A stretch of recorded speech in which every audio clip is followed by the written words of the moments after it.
Oi, gente, bem-vindos à série de podcasts Como Ter Sucesso no Evento da Vida. Aqui Chaya Steinbruch, eu sou organizadora de casamentos há mais de 20 anos e eu acredito que nada acontece por acaso, que em cada situação se esconde uma mensagem de vida. E por isso, fora o meu business de eventos, eu também dou aulas para grupos de meninas, trazendo para elas as mensagens que eu fui aprendendo durante os meus eventos e como eu utilizei essas mensagens para me desenvolver no meu business e também no meu dia a dia. Nessa série de podcasts, eu vou compartilhar com vocês essas mensagens que muitas vezes passam despercebidas. Espero que vocês curtam. Aguardo seus comentários. Oi meninas, bom dia. Hoje eu queria trazer para vocês 2 instrumentos que eu uso muito nos meus eventos. Um é o Koach HaTfilah, a força da reza, e o outro é o Koach HaMachshavah, a força do pensamento. Segundo a psicologia, o homem tem 3 forças especiais. Koach HaMaaseh, que é o poder de fazer acontecer. Koach HaDibur, que é o poder da fala. Koach HaMachshavah, que é o poder do pensamento. Mas nós temos uma força ainda mais forte que se chama Koach HaTfilah, o poder da reza, que é o mais forte de todos. Agora, a Tfilah ba mimakom shel emunah, ou seja, o poder da reza, ele vem de um local de emuná, de confiança em Akadosh Baruch Hu, que ele pode me dar tudo o que a gente está pedindo. E a Tfilah, ela não é só a gente cumprir Shacharit, Mincha e Arvit, ou seja, o que é as rezas formais. E sim, a gente está mechubar, ligado com a Kadosh Baruch Hu o dia inteiro. O que quer dizer isso? Também nas pequenas coisas. Também se eu vou fazer um bolo, eu vou pedir para a Kadosh Baruch Hu Seata Dishmaya. Porque no final das contas, você coloca os ingredientes e cada vez sai uma coisa diferente. Às vezes o bolo sai mais fofinho, às vezes o bolo sola, às vezes o bolo queima. Então, também para isso, mesmo quando a gente tem uma receita já pré-determinada, também para isso é bom pedir Seata Dishmaya. Agora, a gente vê que a Tfilah, ela tem muitas vezes um koach, um poder sobrenatural. Quero lembrar para vocês uma história recente que aconteceu agora. Para quem conhece, o filho da Tzivi Salomon de casa, Biud de casada, que é uma pessoa muito, muito, muito querida na Keilah. Passou um acidente um mês atrás e um garoto de 12 anos foi atropelado de maneira mamash, muito forte. E ele foi levado para o hospital, assim, numa situação muito, muito delicada. Na mesma hora, a Keilah brasileira se botou de ponta cabeça e começaram a rezar, rezar, rezar. E olha, o que não fizeram para esse menino? O que não fizeram para esse menino? Shiurim, Tzedakah, Tfilah, Teilim. E quando ele chegou no hospital, a situação dele estava bem delicada, como eu falei. E, na verdade, ninguém sabia se ele ia conseguir sobreviver a esse acidente que foi muito, muito forte. E a gente continuava o tempo inteiro rezando, rezando, rezando. O tempo ia passando e, Baruch Hashem, a gente tinha sempre boas notícias. Ele, depois de alguns dias, conseguiu acordar do coma e foi leat se voltando a si, lembrando coisas, reconhecendo as pessoas. E agora, um mês depois, Baruch Hashem, ele saiu do hospital. Está passando fisioterapia e etc. Mas ele conseguiu voltar a si, ele conseguiu lembrar as coisas, ele já está podendo ir para a escola quando ele se sente bem. E os próprios médicos disseram para os pais que não tem uma explicação racional para a recuperação dele, senão as rezas da Keilah, que foram realmente incríveis. Então, realmente, a Tfilah tem um koach muito, muito forte. Agora, a gente tem que realmente reconhecer que Hashem está em todos os passos da nossa vida, mesmo nas coisas pequenas, como eu falei. Por exemplo, as mulheres adoram fazer dieta. Quem pede Seata Dishmaya para a dieta dar certo? poucas pessoas entendem que mesmo numa coisa boba como a dieta, a Hashem pode te ajudar. Então, por exemplo, você tem a tua parte, que é comer menos, fazer ginástica, não comer shtuiot, não comer porcaria, mas você tem uma parte que você pode te pedir Seata Dishmaya para Kadosh Baruch Hu, por exemplo, para você não ter tanta vontade de comer doce, para você ter força de continuar fazendo a tal da ginástica. E são coisas pequenas que, se a gente consegue colocar a Kadosh Baruch Hu no nosso dia, a gente vai conseguir ver ele em todos os cantos. Agora, qual o problema? Que muitas vezes a gente pensa que a gente pode se virar sozinho. Ou seja, a pessoa tem dor de garganta, ela vai para o médico. O médico te dá um remédio e acabou. Então, você pensa, eu tenho dor de garganta, eu vou para o médico, o remédio funciona, shalom, shalom. Mas, quando a gente lembra que a Kadosh Baruch Hu pode ajudar, quando às vezes os remédios não ajudam, quando às vezes você está se sentindo pior do que você esperava, aí as pessoas lembram de rezar. O ponto aqui é lembrar que a Kadosh Baruch Hu está em tudo que a gente faz durante o dia. Ele está ligado com a gente 24 horas por dia, 7 dias da semana. E Hashem controla tudo. E a força da Tefilá, ela consegue ultrapassar mesmo coisas que não deveriam acontecer. Por exemplo, na Parashat Ve'etchanan, Moshe Rabbeinu implora para Kadosh Baruch Hu para ele entrar em Eretz Israel. Hashem lo mevater, então ele começa a rezar. E está escrito que Moshe Rabbeinu rezou 515 tefilot, onde cada uma era diferente da outra. Até que Hashem pediu para ele, não reza mais. Por quê? Porque está escrito que todas as coisas têm um minyan tefilá, tem um número de rezas que, se você passar daquele número, então a Kadosh Baruch Hu também não vai parar essa força de tefilá e ele vai ter que ceder ao teu pedido. Por isso, a Kadosh Baruch Hu pediu para Moshe Rabbeinu para ele parar de rezar. Porque senão ele estaria obrigado a deixar Moshe Rabbeinu entrar na terra de Israel. Para vocês sentirem até que ponto chega a cor da tefilá. Então, qual o problema? O problema é que às vezes a gente entra num pensamento de talvez lá magia ali, talvez eu não mereço. E aí vem o Koach HaMachshavá, vem a força do pensamento.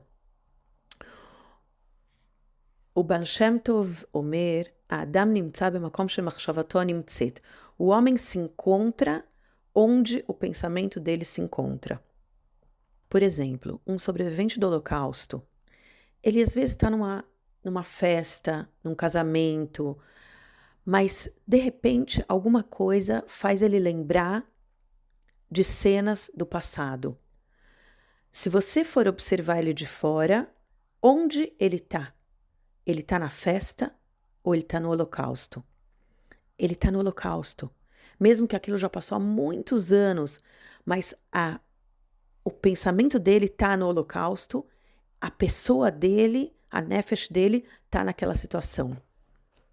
Então, um dos grandes desafios do homem é direcionar seus pensamentos para o lado bom, para o lado positivo, acreditar nas brachot que ele pode receber.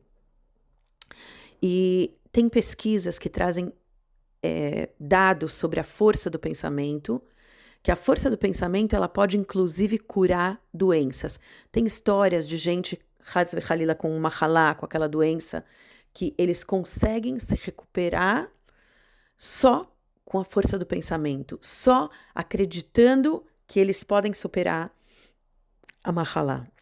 Tem um americano chamado Jim Quick, que ele é um mentor que traz vários dados sobre a força da imaginação.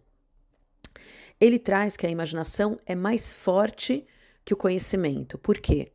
Porque o conhecimento é algo que você vive naquele momento, é uma coisa que está acontecendo agora, é a realidade. Mas a imaginação é o que poderia ser. E aí, quando você imagina coisas positivas que poderiam acontecer, você traz essa energia para você. Você traz essa energia positiva para a tua realidade. Ele diz que você pensa e imagina em cenas e imagens. Por exemplo, se eu falo para você, pensa no teu quarto, pensa no teu carro. O que quer dizer pensa no teu quarto? Você fecha os olhos e você vê a imagem do teu quarto na tua memória. Ou seja, uma imagem ela pode representar 1000 palavras. As pessoas lembram mais do que elas veem do que elas escutam. Às vezes você esquece uma coisa que te falaram, mas as imagens elas ficam na tua memória. Por exemplo, você reconhece uma pessoa na rua. Você não fala, uau, eu lembro do teu nome, mas não lembrava do teu rosto. Não, você sempre diz, eu lembro do teu rosto, mas não lembro do teu nome. Na China tem um programa que chama O que eu escuto, eu esqueço. O que eu vejo, eu lembro. O que eu faço, eu entendo. E aqui vem um ponto muito interessante. O teu cérebro não sabe a diferença entre algo que você imagina viver ou algo que está acontecendo na realidade. Por exemplo, teve uma pesquisa feita nos Estados Unidos com um grupo de basquete. Eles pegaram um grupo de basquete, dividiram eles em 3 grupos. Um grupo, ele tinha que treinar todos os dias, 1 hora por dia, durante um mês. O segundo grupo, ele não podia treinar nada por um mês. E o terceiro grupo, ele tinha que treinar todos os dias 1 hora apenas pela imaginação, durante um mês. Ou seja, eles tinham que sentar todos os dias, fechar os olhos e imaginar que eles estavam jogando basquete. Imaginar que eles estavam batendo a bola, passando de um para o outro, jogando a bola, acertando na rede, ou seja, só na força do pensamento. E os resultados foram incríveis. O primeiro grupo, ele teve um aumento de sucesso de 24%. O segundo grupo não teve aumento nenhum. E o terceiro grupo teve um aumento de 23%, ou seja, o grupo que treinou só em pensamento, ele teve apenas 1% a menos de sucesso do que o grupo que treinou todos os dias. Daqui a gente entende a força que tem o pensamento. Agora, eu te pergunto, você consegue visualizar os teus sonhos? Você consegue visualizar os teus objetivos? Você consegue visualizar as coisas dando certo na sua vida? O Jim Kwik, ele traz uma fórmula. Ele diz, I see when I believe. Eu consigo visualizar quando eu acredito que é possível. Be aware of the image on your mind. Fica esperto, fica atento para as imagens que estão na tua memória. See it, veja, feel it, sinta, hear it, escute, believe in it, acredite, work of it. Aí você vai conseguir trabalhar sobre isso e ter sucesso. Agora vem aquele ponto. Será que eu realmente mereço? Muitas vezes a gente se pergunta, será que eu realmente mereço? Às vezes a gente reza e as coisas não vêm. As coisas não funcionam, não dão certo. E aí a gente começa com aqueles pensamentos negativos. Talvez eu não merecia, talvez não era para mim, talvez não é a hora. Então, semana passada, lembra eu falei para vocês que eu tinha um evento. E, bom, nessa semana do evento, eu não consegui fazer ginástica, não consegui cuidar da dieta, não consegui tomar água, eu estava super ocupada no evento. E, bom, aí eu prestei atenção que naquela semana, cada dia eu subia algumas gramas. Um dia subi 200 gramas, um dia subi 500 gramas, um dia subi 100 gramas, eu já estava louca. No final da semana, falei com a minha nutricionista e ela falou, pera, você não está vendo os gráficos. Na balança, você subiu 800 gramas, Mas no gráfico, a gente está vendo que você subiu na tua musculatura, você desceu na gordura. Fora isso, você estava com retenção de água porque você não tomou água o suficiente durante a semana. Então, os 800 gramas que você está vendo na balança, eles não são reais. Você está exatamente igual, só que a tua musculatura subiu e a água está retida no teu corpo. Então, tá tudo bem. O que eu quero dizer com isso? Que muitas vezes a gente pensa, ai, tô rezando, não tá dando certo. Isso que a gente está vendo que não está dando certo, não quer dizer que não está dando certo na verdade. Porque a gente, em cada tefilá, a gente põe mais uma gotinha no copo de água. E quando o copo de água encher, que a gente falou de Moshe Rabbeinu, quando você chega no Mian Tefilot, no número de tefilot que você tinha que rezar, a Kadosh Baruch Hu te responde a tua bakashá. Bezrat Hashem. É só você observar quanta coisa boa Hashem sim te deu. Quanta coisa boa você tem no teu dia a dia. Então, por que pensar Lomagui ali? Por que pensar não mereço?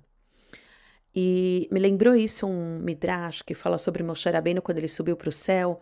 Ele encontrou um tesouro enorme de bondades. E aí ele pergunta para Kadosh Baruch Hu, o que é isso? E Hashem responde, essa é a minha caixa de tesouros grátis. Ou seja, que a Kadosh Baruch Hu tem brachot que ele deixou separadas, que ele dá de graça. Simplesmente porque a Kadosh Baruch Hu é bom, e ele quer fazer o bem, ele quer fazer a bondade. E não necessariamente segundo o que a gente merece ou deixa de merecer.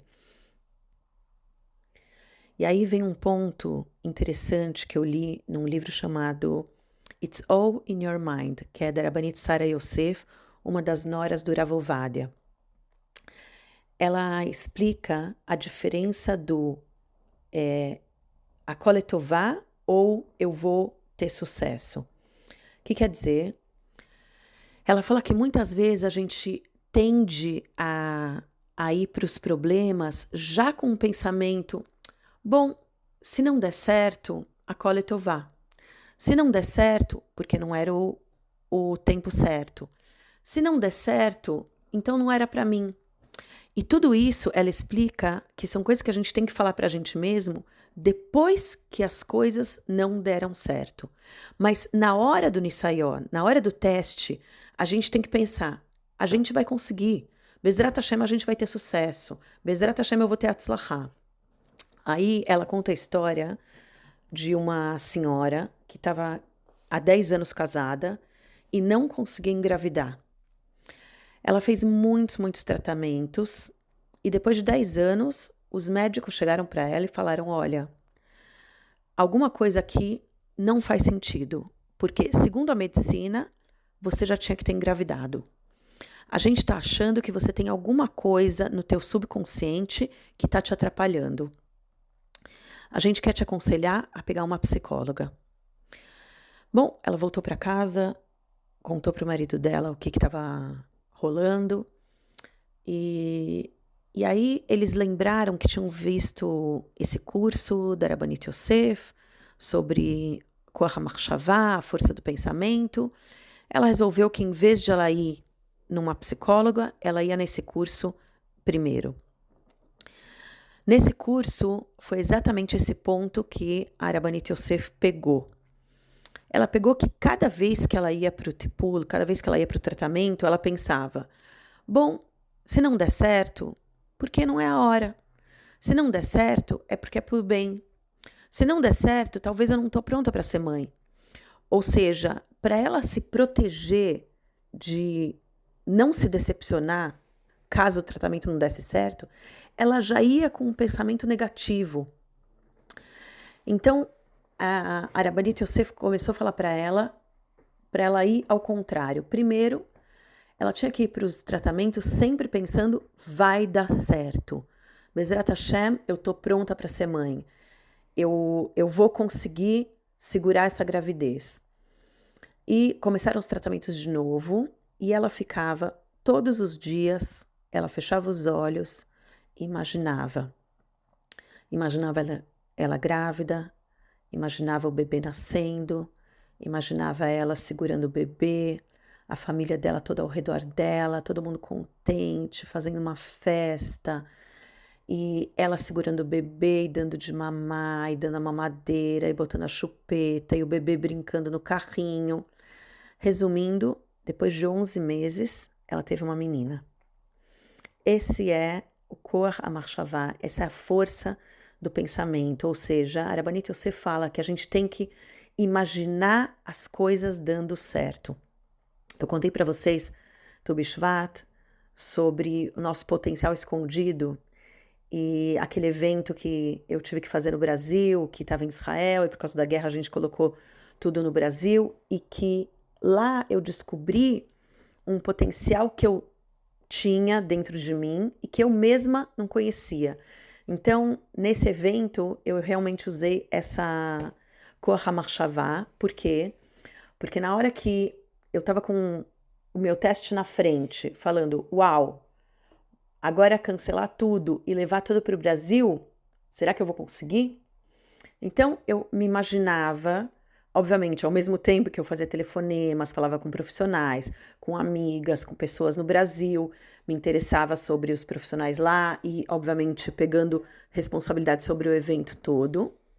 Ao mesmo tempo, eu imaginava tudo dando certo, encontrando as pessoas certas, eu entrando na sinagoga Beit Yaakov, e tudo bonito, e os profissionais trabalhando, e assim foi na prática, foi incrível, foi incrível.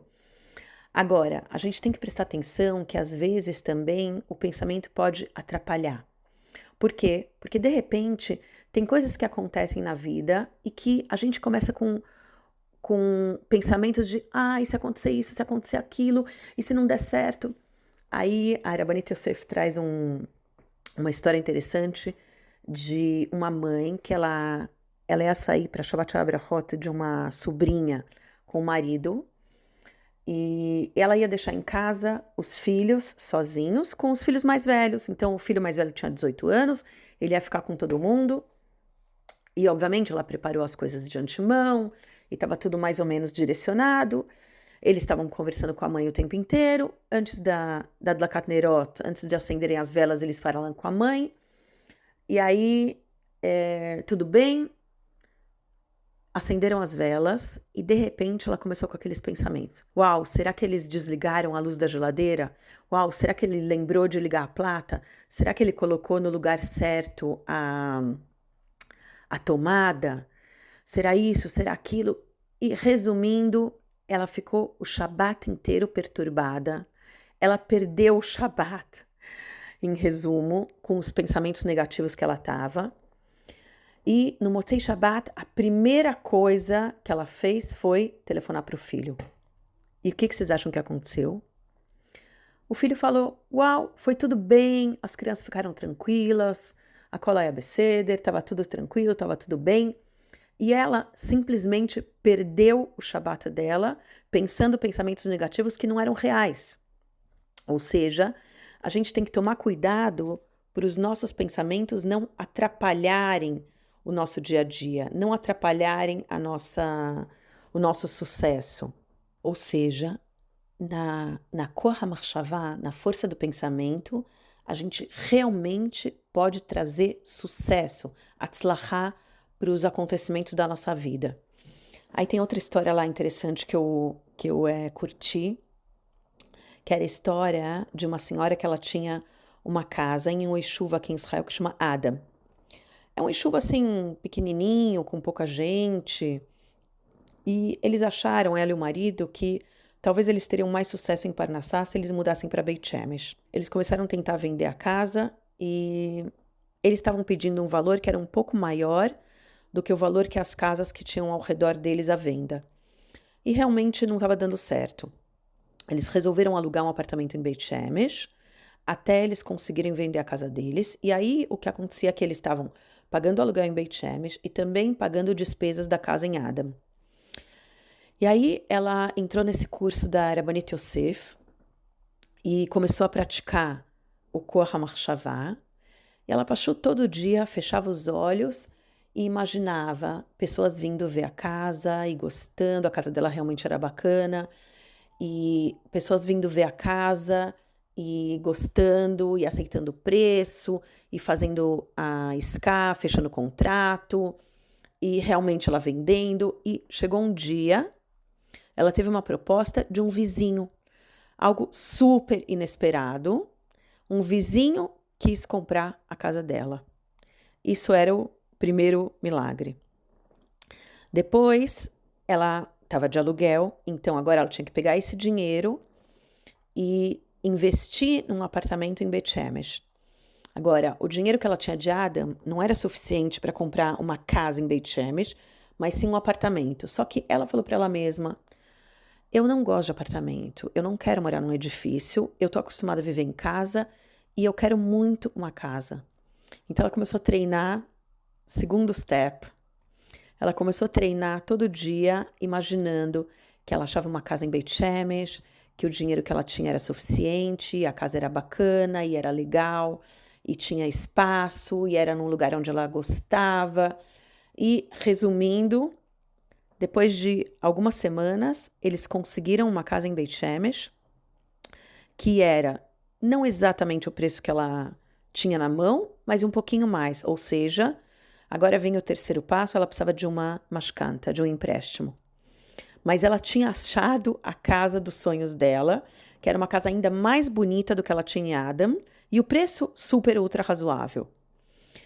Bom, agora vem o terceiro desafio, ela tinha que pegar uma mashkanta, que aqui em Israel é bem difícil. Você tem uma piada que a gente fala em Israel que para você conseguir pegar uma mashkanta, você tem que provar para o banco que você não precisa de empréstimo. E é real. Aí ela começou a pensar em um monte de desculpas, como que ela vai convencer o banco de que ela sim pode, mas ela era uma pessoa que trabalhava como autônoma, ou seja, ela não tinha um salário fixo. Para o autônomo é ainda mais difícil pegar um empréstimo, porque você não tem como provar que você ganha todos os meses. Como, por exemplo, eu com casamentos. Nissan, eu não trabalho. Sfirat HaOmer, eu não trabalho. 3 semanas de Av, eu não trabalho. Então, você tem que provar que você sim tem todos os meses para devolver para o empréstimo. Então, ela também era uma pessoa que trabalhava como autônoma e ela começou a imaginar ela entrando no banco, apresentando os papéis dela e eles recebendo os documentos dela e aceitando. E ela foi treinando, treinando até que chegou o dia que ela tinha que ir no banco. Ela apresentou todos os documentos e uma semana depois ela recebeu a aprovação de que ela podia ter o empréstimo. Ela diz que isso era realmente, ou seja, 3 milagres seguidos que ela tem consciência que ela conseguiu só com o Koach Machshavá mesmo, não tinha nada racional naquela história. E eu achei bacana porque são problemas difíceis que mesmo nesses tipos de problema a gente pode usar o Koach Machshavá. Agora, o que sim a gente tem que pensar é que existe sofrimento no mundo.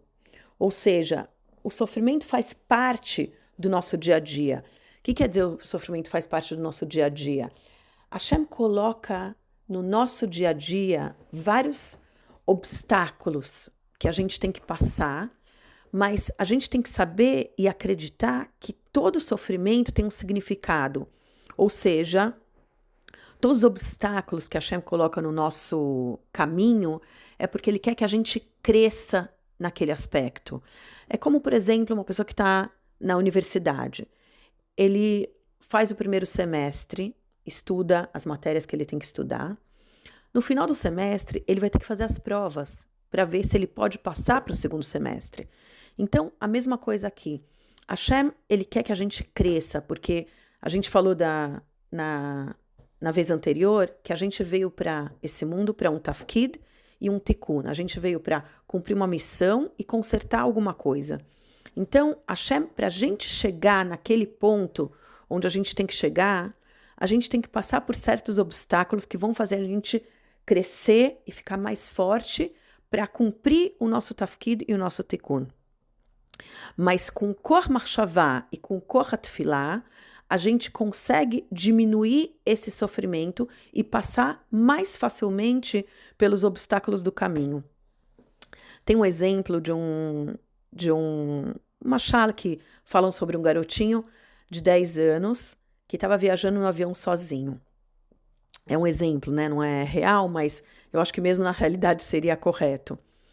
O garotinho tinha 10 anos, ele estava viajando sozinho no avião e, de repente, o avião começou a balançar. Eles chegaram num ponto de turbulência e começou aquele lance, né? Fechem os cintos, lá, lá, lá. O pessoal começou a ficar super pressure, muito pressionado e com medo. Teve pessoas que começaram a chorar, pessoas que começaram a fazer Shema Israel. E o garotinho estava lá tranquilo.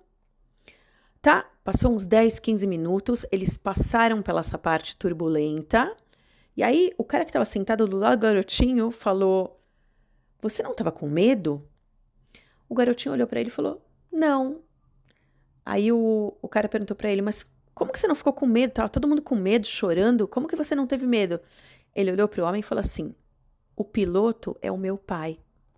Ou seja, a confiança dele era tão grande que o pai dele é um ótimo piloto, que ele nem ligou se tinha turbulência ou não. O pai dele é o piloto. A gente tem que ter isso em mente o tempo inteiro. Hashem é o piloto da nossa vida. Hashem está em tudo na nossa vida e ele pode tudo. Ou seja, quando a gente reconhece a cor que tem a Kadosh Baruch Hu, a força que ele tem, e que ele é nosso pai, e que ele só quer dar pra gente, e que a gente tenha tudo de bom, então a gente, Bezrat Hashem, vai conseguir leatzliach em todos os testes da nossa vida. E que a gente possa realmente compartilhar somente em alegrias.